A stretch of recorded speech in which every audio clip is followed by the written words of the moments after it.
मो एवं मो साथी आपण मानक ए अधिवेशन को स्वागत जनाउछु। कला समन्वित शिक्षण अर्थ को ठीक भाव बुझापी एक छोट कला समन्वित शिक्षण अनुभूति भित्तिक कार्य आमे करिबु। वर्षार ध्वनि आधारित एक शिक्षण कार्य करिबा जहाको आपण माने रेनड्रॉप साउंड अर्थात वर्षा जलर ध्वनि कहि पारिबे। ए कार्यटी पिला मानक सह ओ बड़ मानक सह जेकोसी बा सब स्थान रे करा जाय पारे। वर्तमान कार्यटी आरंभ करिबा।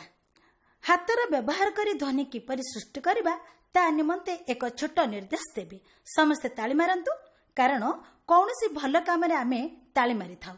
बहु समय प्रायतः श्रेणी गृह रे कौनसी शिक्षार्थी जदि किछि भल काम करे तेबे ता पई ताली दिया जाउ थाए। समस्ते बाम पापुल उपरे डाहाण पापुल रो गोटे अंगुली नै ताली बजाइबा, ध्वनि सृष्टि करिबा। ठीक अछि। परे 2 3 4 और शेषरे 5टी आंगुली नै ताली बजाइबा। ए काम बहुत थर करिबा पई कहि पारे। आपण समस्त प्रस्तुत अछन तो चलंतु समस्त मिसिकी एही कार्यक्रमटी को करबा ओ वर्षार ध्वनि सृष्टि करबा। 1 रु 5 अंगुली रे ताली हालुका प्रबल वर्षा ओ 5 रु 1 अंगुली रे ताली प्रबल रु हालुका वर्षार अनुभूति देब। 2 4 We can increase the frequency. 2 3 1 Fast. Now gradually slow down.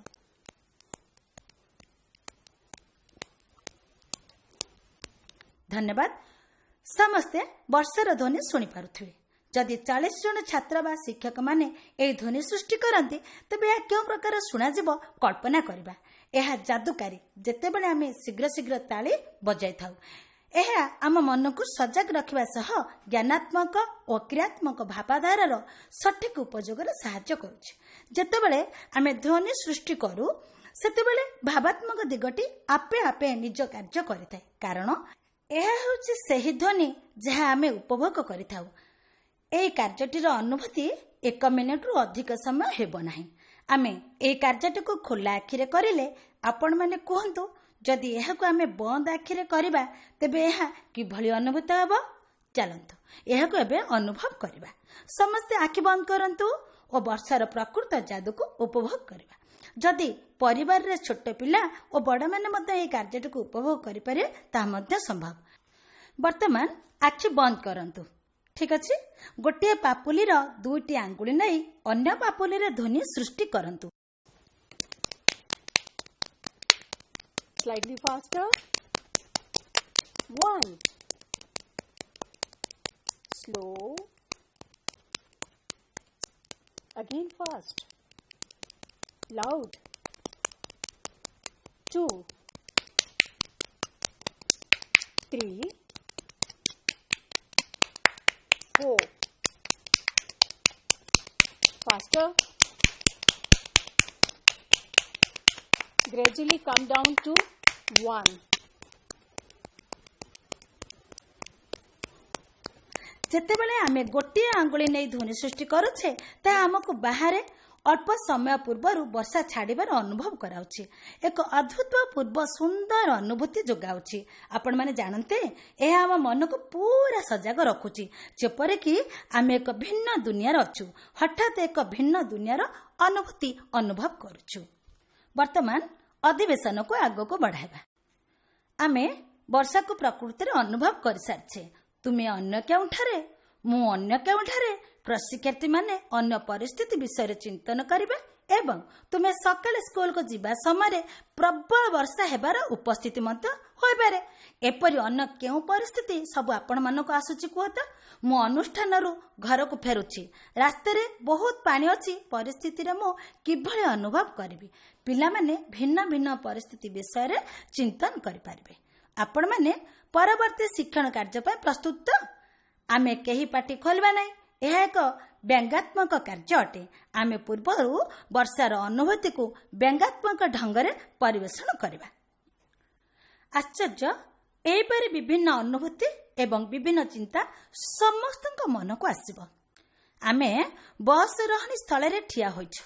ଏବଂ ହଠାତ୍ ଆମକୁ ବସ୍ରେ ଚଢ଼ିବାର ଅଛି। ବର୍ଷା ହେଉଛି, ତୁମକୁ ଛତା ଖୋଲିବାର ଅଛି ଏବଂ ତୁମ ଆଗରେ ପାଣିର ସୁଅ ଚାଲିଛି।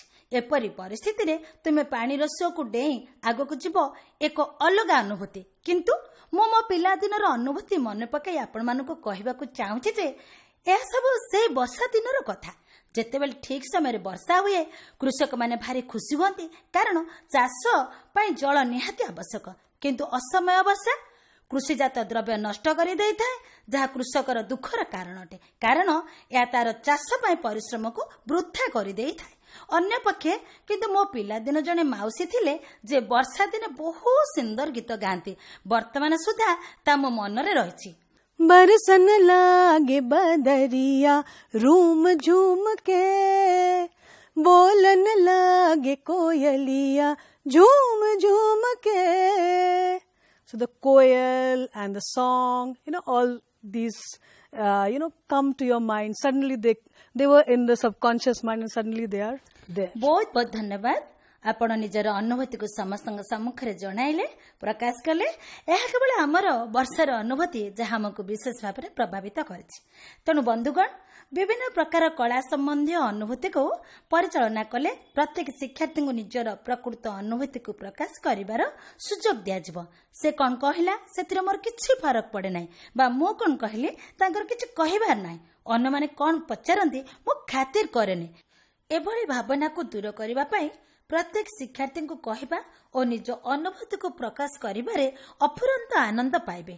ଅଷ୍ଟମ ଶ୍ରେଣୀ ଶିକ୍ଷାର୍ଥୀମାନେ ନିଜ ଅନୁଭୂତି ପଖାଣି ପାରନ୍ତି। ଅନ୍ୟ ସହପାଠୀମାନଙ୍କ ସହ ନିଜ ଅନୁଭୂତିକୁ ବାଣ୍ଟିଲେ ଆନନ୍ଦ ମିଳେ, ଶିକ୍ଷା ପ୍ରାପ୍ତି ମଧ୍ୟ ହୁଏ। ବହୁତ ବହୁତ ଧନ୍ୟବାଦ।